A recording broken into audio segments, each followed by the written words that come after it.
Fame has a way of distorting reality, especially for those who live in its echo.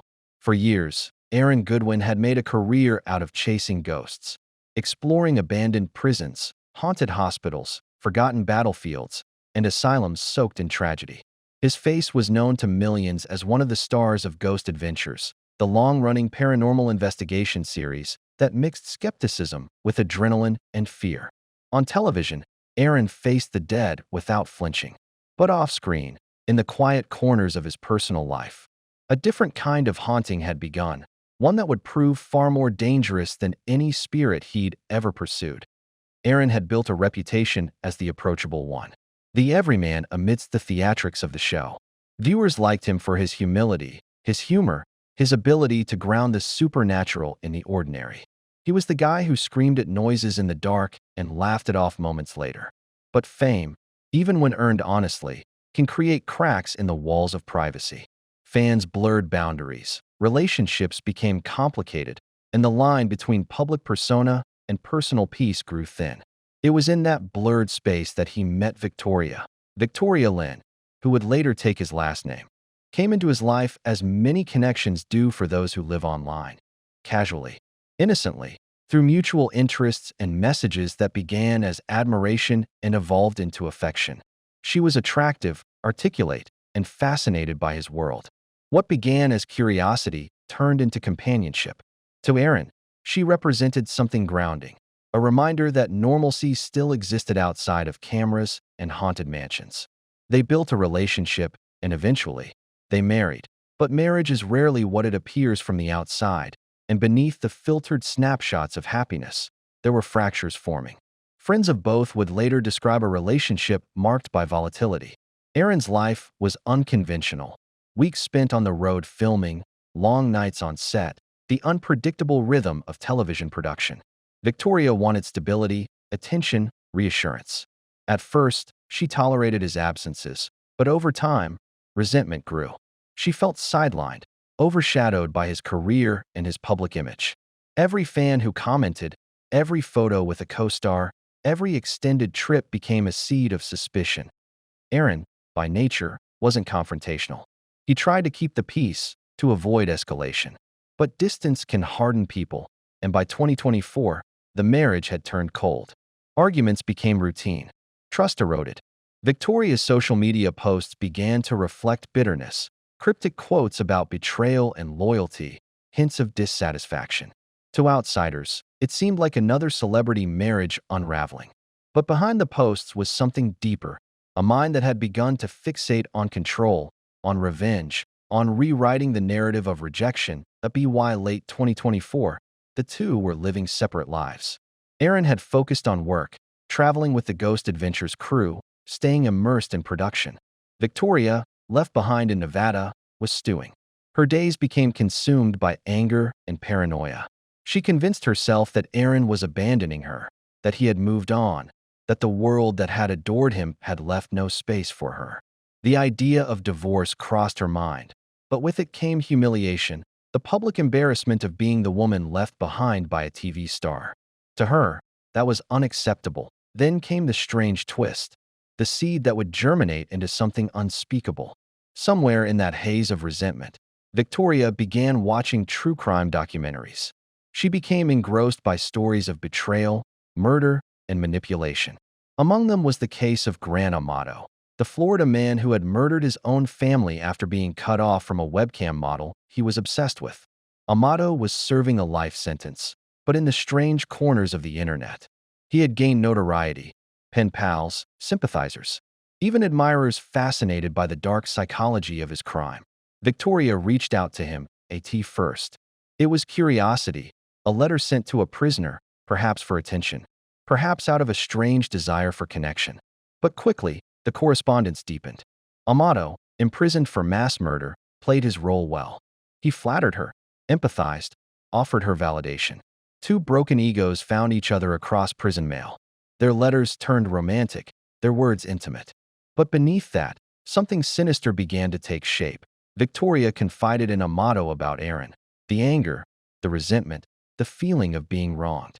She described their failed marriage, the emotional distance, the humiliation of living in his shadow. Amato listened, encouraged, and in time, the tone of their exchanges shifted from sympathy to strategy.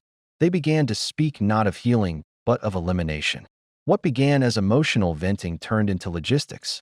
The thought that she could end Aaron's life, that she could reclaim her narrative, stopped being unthinkable and started feeling inevitable. The details of their exchanges, later revealed in court, were chilling.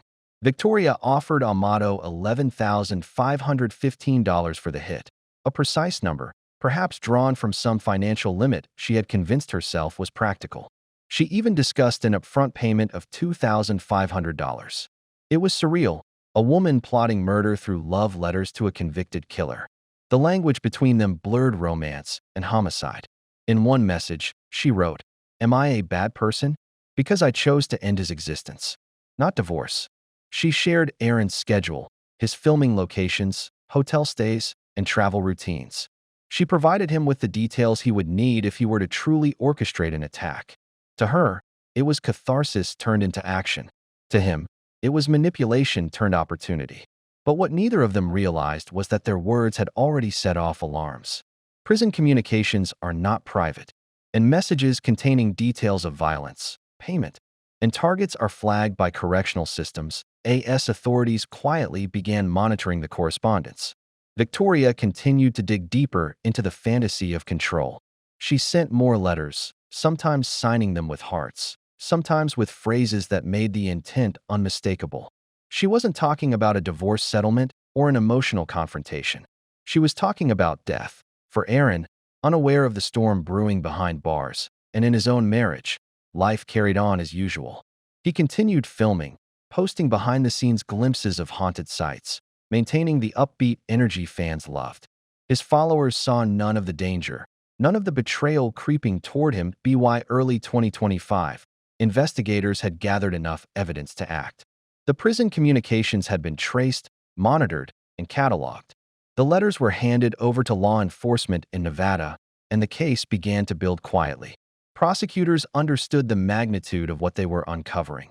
The wife of a well-known television figure allegedly conspiring with a convicted murderer to have her husband killed. It was equal parts shocking and absurd, the kind of story that felt scripted for television but was horrifyingly real. That Victoria's obsession had crossed into delusion. She believed she was orchestrating something sophisticated, but the reality was sloppy. The money trail, the recorded communications, the paper letters, all of it was tangible, traceable, damning. Still, she pressed forward, convinced that once Aaron was gone, she could finally be free of humiliation, free of the shadow she felt trapped in. But freedom, for Victoria Goodwin, was already gone. Every word she wrote, every dollar she promised, every plan she sketched was another link in a chain she was forging for herself, a chain that would soon close around her completely. In the beginning, Victoria Goodwin's letters to Grant Amato read like the ramblings of someone searching for connection. She filled them with flattery, poetic phrases, and the kind of emotional confessions that could easily pass as an infatuated pen pal. She told him she understood him, that she saw the humanity the world refused to see in him. And for Amato, a man serving a life sentence for one of Florida's most infamous family murders, her attention was intoxicating. From a prison cell, he became the center of someone's obsession again. But this time, he wasn't the one doing the killing. The relationship between Victoria and Amato evolved quickly. What began as fascination turned into a disturbing partnership. The tone of their messages shifted from emotional dependency to calculated intent. Victoria's loneliness, anger, and humiliation over her failing marriage to Ghost Adventures star Aaron Goodwin had curdled into hatred, and Amato, a man intimately familiar with destruction, encouraged it. Together, they built a fantasy world where her pain could be erased through death. By late 2024, their letters had become overtly criminal. Victoria wasn't simply venting anymore. She was plotting. In those exchanges, she described Aaron's daily routines in alarming detail, where he stayed during filming, what hotels he frequented, the time he returned from sets. She outlined his habits, his likes and dislikes, his schedule down to the hour. It was as though she were writing a manual for his elimination. The plan began to take shape around October. Victoria told Amato She wanted the act carried out cleanly. She didn't want a spectacle. She wanted finality. She discussed the price, $11,515. It was not a round number, not one of convenience, but deliberate, drawn, prosecutors later suggested, from her bank account balance at the time. She proposed an initial payment of $2,500. In one message that investigators would later read aloud in court, she wrote, "Am I a bad person? Because I chose to end his existence, not divorce." The phrase became a chilling refrain in every report that followed. A single sentence that captured the coldness of her intent. Grant Amato, locked away but still dangerous in influence, played along. He told her it could be done. He pretended he had contacts who could act on her behalf. He asked for details, names, addresses, payment methods, and Victoria provided them all. She even shared screenshots of Aaron's itinerary from filming, making the plan disturbingly tangible. She signed one message with a heart, a grotesque flourish beneath a note about taking another person's life. Behind bars, Amato was under routine monitoring. Prison authorities flagged certain keywords in communications: kill, payment, job. His correspondence with Victoria triggered alerts almost immediately. Investigators began reading every line. With each exchange, they collected evidence: her letters, her handwriting, her wire transfers. Every word she thought was private became part of a growing criminal file. Meanwhile, Aaron Goodwin was completely unaware. He was on the road filming, appearing at conventions, meeting fans, posting lighthearted social media updates. His days were filled with travel and filming schedules, while his nights were spent in dimly lit hotels, reviewing footage of abandoned buildings. He had no idea that someone who once shared his bed was now plotting his death. The irony was painful. The man who had built his career exploring the dangers of the unseen was now being hunted by an invisible threat of his OWN.BY. Early 2025. Victoria's obsession had consumed her. Friends and relatives noticed her withdrawal from normal life. She became erratic, paranoid, and emotional. Her social media posts were erratic. One moment quoting romantic lines about loyalty, the next hinting at betrayal and revenge. She messaged a few close friends cryptically, saying, "You'll see soon enough. He'll never hurt me again." No one took her seriously. Inside her mind, the narrative was simple. Aaron had humiliated her, abandoned her, and made her invisible. Killing him, through someone else's hands, would restore her power.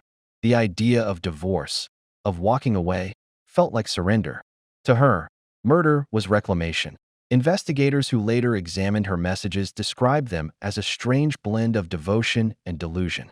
She called Amato her dark twin, claiming that they were bound by shared pain. "You and I," she wrote, "we both lost everything because of love. Now we take it back." In the letters that followed, Amato fed the fantasy. He told her that everything was in motion. He claimed the plan was active, asking for reassurance that payment would be ready. The correspondence dripped with manipulation, and Victoria leaned into it. She began making concrete financial arrangements, transferring small amounts of money, gathering cash.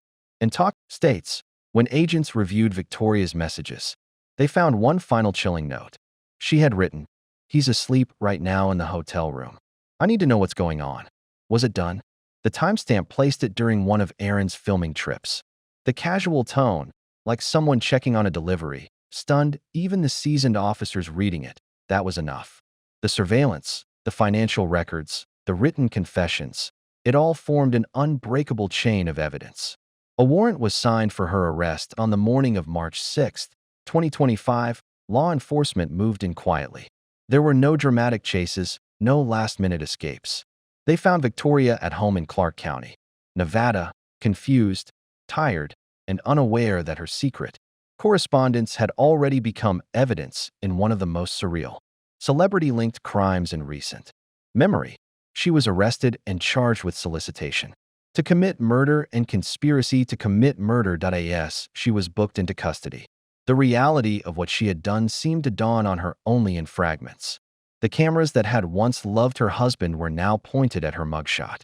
The headlines spread instantly.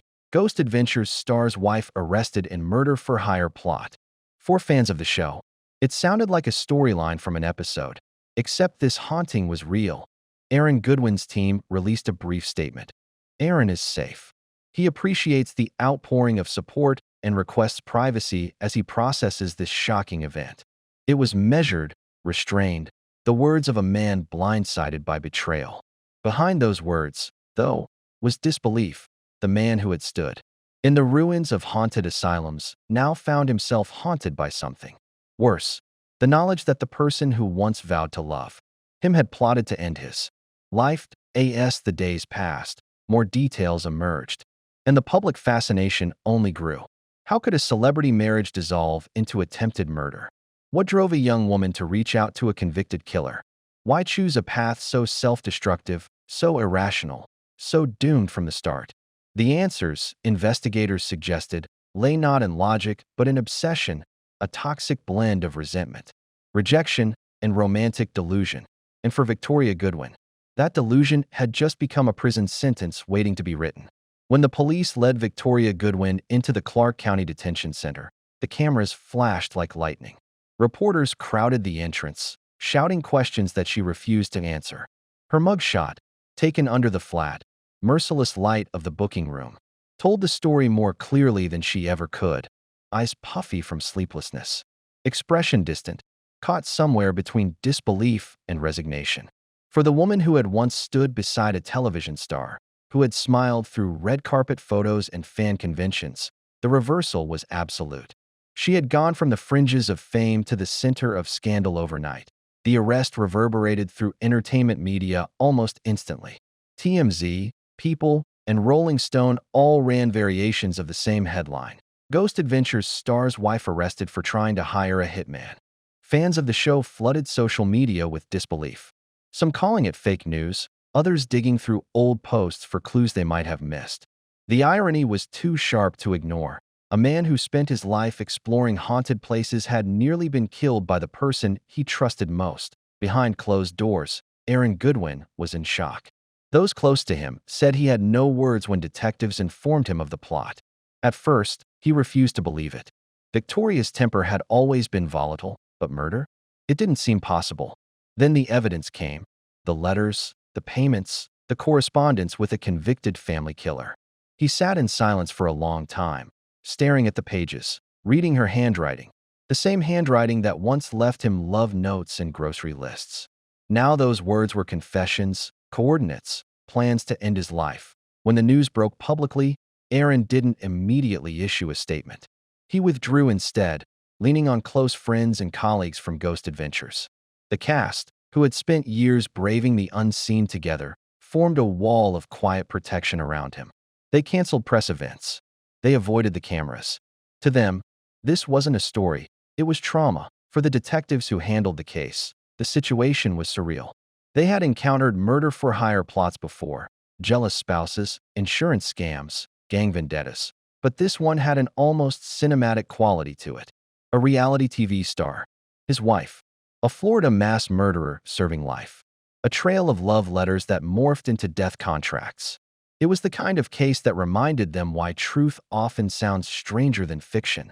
The interrogation videos later released under public record showed Victoria sitting in a small, beige room, her hands trembling slightly, her voice soft but erratic.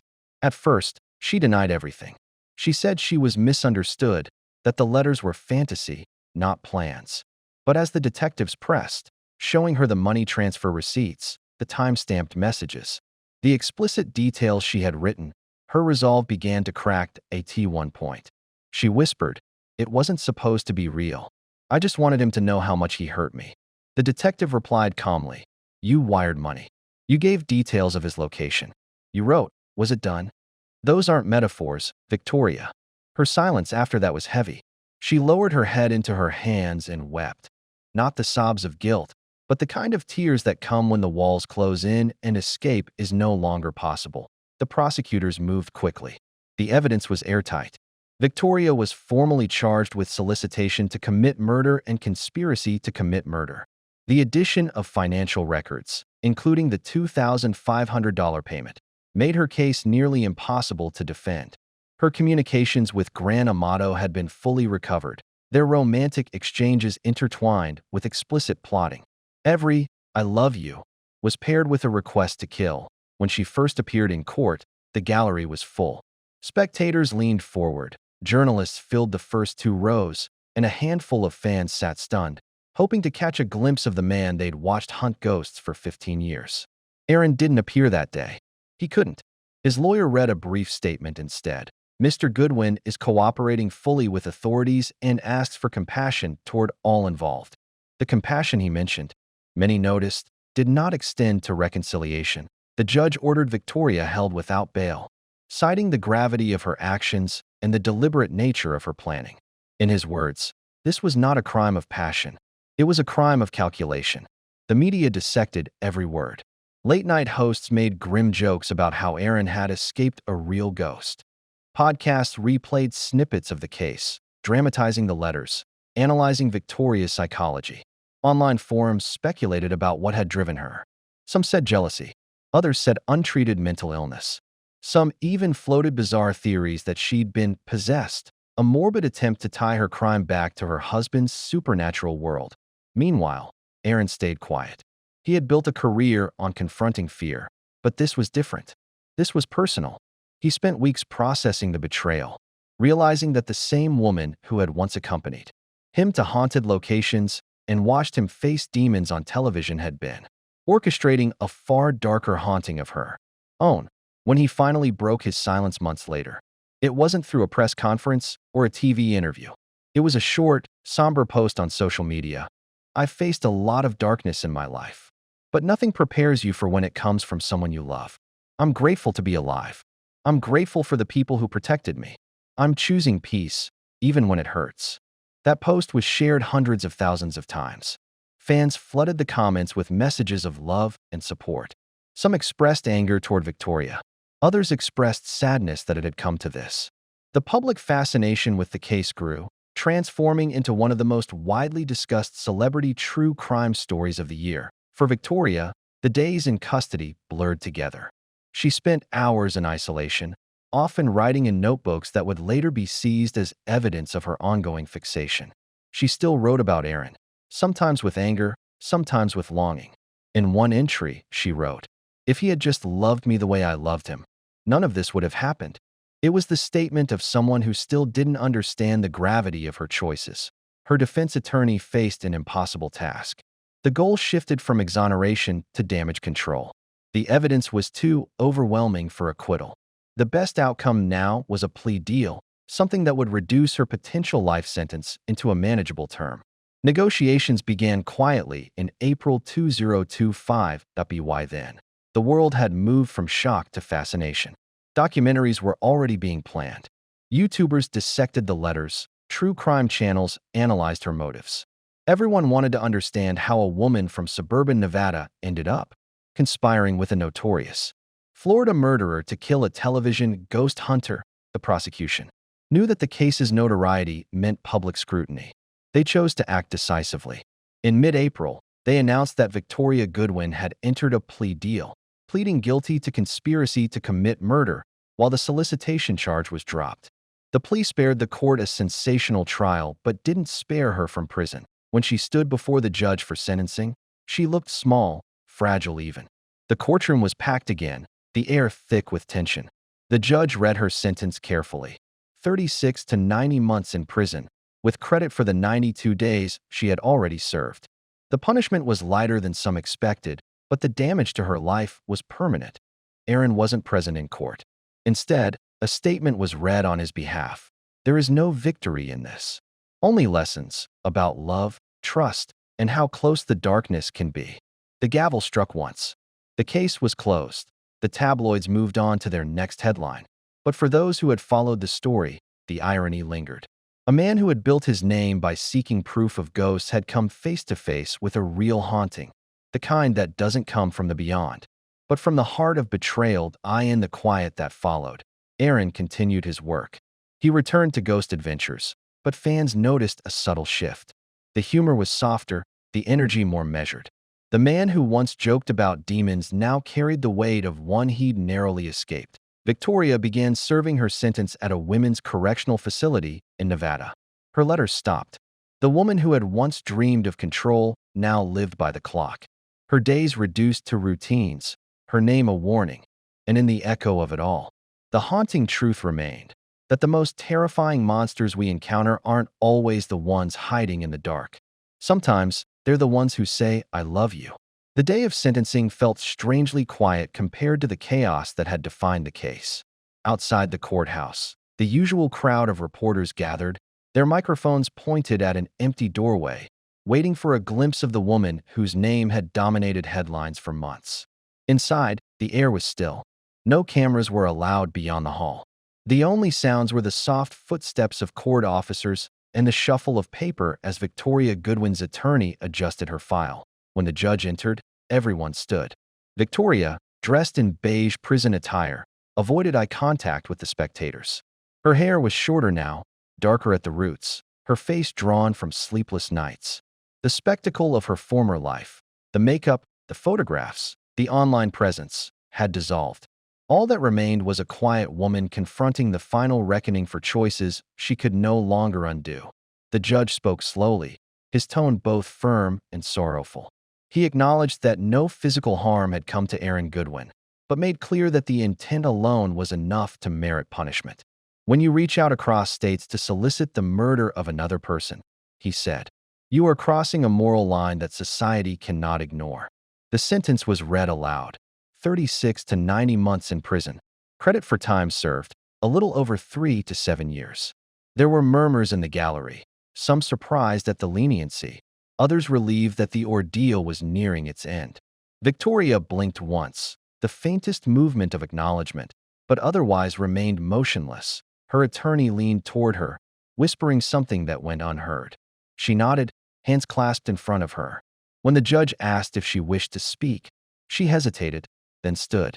Her voice cracked as she said, "I can't take back what I did, and I know I've hurt people I loved. I wish I could have seen the damage before it happened." It wasn't an apology that satisfied anyone, but it was all she had left. As she was led out of the courtroom, the flashbulbs returned, capturing the last images the public would see of her for a long time. A woman whose hunger for control had devoured her future. The doors closed behind her, and with that, the story that had captivated the internet, the press, and the world of reality television finally shifted from speculation to consequence. Aaron Goodwin didn't attend the sentencing. He chose peace, as he'd said in his earlier statement. But he did send one final message to the court through his representative. "I am grateful for justice, but even more grateful to be alive. I've learned that evil doesn't always come from strangers. Sometimes, it starts with love that turns into something else." It was the kind of reflection that fit him, understated, philosophical, touched by the same curiosity about darkness that had defined his career for months afterward. The world continued to talk. True crime channels dissected the case, replaying the eerie irony of a ghost hunter nearly becoming a ghost himself. Victoria's letters became exhibits in YouTube analyses. Commentators speculated on her mental state, her fixation with Amato, her fascination with crime itself. Some argued that she had been manipulated by a killer behind bars. Others countered that she had been the manipulator all along. The truth, as always, lived somewhere in the murky gray between them. Inside the Florence McClure Women's Correctional Center, Victoria's days became mechanical. Morning head counts, routine meals, classes, silence. She kept mostly to herself. Guards described her as polite, quiet, sometimes tearful. She wrote often, notebooks filled with reflections, fragments of poetry, and the occasional unsent letter to Aaron. In one, later leaked by a journalist, she wrote, "I see now that I was haunted long before I met him. I was chasing ghosts of my own, jealousy, fear, abandonment. I thought if I controlled everything, I'd stop hurting. But control was the illusion that destroyed me." Prison psychologists noted that her insight seemed genuine, but it came too late. She participated in therapy programs, took classes on emotional regulation, even volunteered in the library. Yet, beneath the surface of rehabilitation, she remained marked by notoriety. The other inmates whispered when they saw her, half fascinated, half repelled. To them, she was the woman who plotted to kill a man seen on TV every week. A celebrity's wife turned cautionary tale. Outside, Aaron tried to rebuild. He returned to ghost adventures, but those closest to the show said he had changed. The jokes were gentler, the silences longer. His colleagues noticed the weight he carried, not fear, exactly, but reflection. When he spoke about the paranormal now, he did so with a subtle shift in tone, as if he'd come to understand that real darkness doesn't always hide in abandoned hospitals or shadowed corridors. Sometimes, it sits across from you at dinner, smiling that he spent more time alone between shoots, focusing on art, photography, and meditation. In interviews, he didn't dwell on the case, but he often spoke about the importance of mental health and boundaries, of learning when to walk away. The scariest hauntings, he said once, are the ones you don't see coming.